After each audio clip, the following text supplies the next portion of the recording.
ಒಂದು ನಿಮಿಷ ಪ್ಲೀಸ್, ಯಾರು ಮೇಲೆ ಎತ್ತಬೇಡಿ. ನಾನು ಹೇಳಕ್ ಬಂದಿರೋ ವಿಷಯ ಏನಪ್ಪ ಅಂದ್ರೆ, ಈ ದೇಶದಲ್ಲಿ 3 ಜನ ಮುಖ್ಯವಾಗಿ ಬೇಕೇ ಬೇಕು.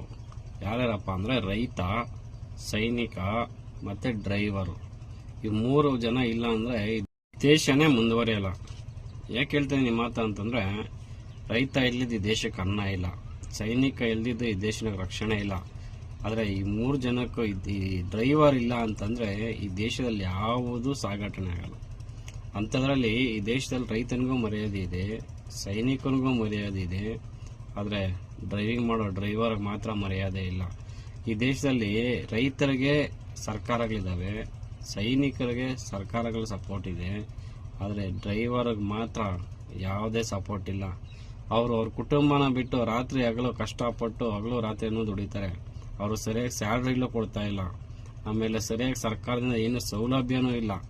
ನಮ್ಮ ಡ್ರೈವರ್